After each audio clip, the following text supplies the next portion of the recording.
Ladies and gentlemen, 18th of June is the International Day for Countering Hate Speech, which will be marked for the first time in 2022 this year.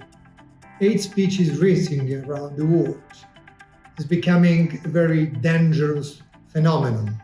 We have seen the proliferation of hate speech, misinformation, disinformation, especially in these horrible times of COVID-19. It is not retreating, but in full assault mode all over the globe.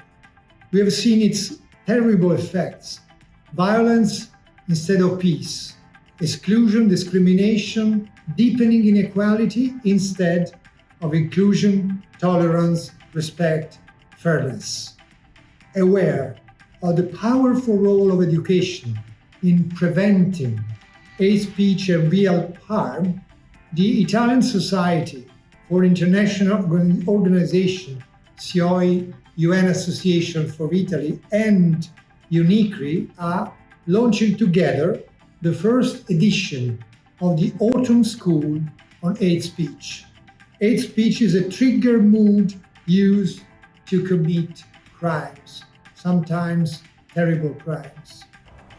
That's why UNICRI and the International Society for International Organization are launching the Autumn School on Hate Speech, which will be delivered online. The training will address the many dimensions of hate speech and fake news, including challenges related to the COVID-19 pandemic and the role of social media. International legal and policy frameworks will also be presented.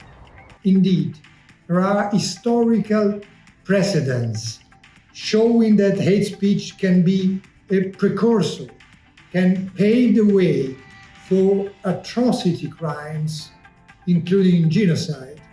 From Rwanda, you will remember terrible situation in Bosnia or Cambodia and others. Hate is moving into the mainstream in liberal democracies and authoritarian regimes alike, and casting a shadow over our common humanity. This is the preoccupation of all of us. Words can be weapons, can be a real shot against other human beings. Your words have the great power to support and inspire, but also to destroy the dignity of a person. Your habitual ways of speaking lead to habitual ways of acting and thinking about the world. Use, please, your critical thinking, speak words. Join us to say no to hate and become our allies in advocating for effective change and greater tolerance. Thank you. And say no to every kind of hate. Thank you very much.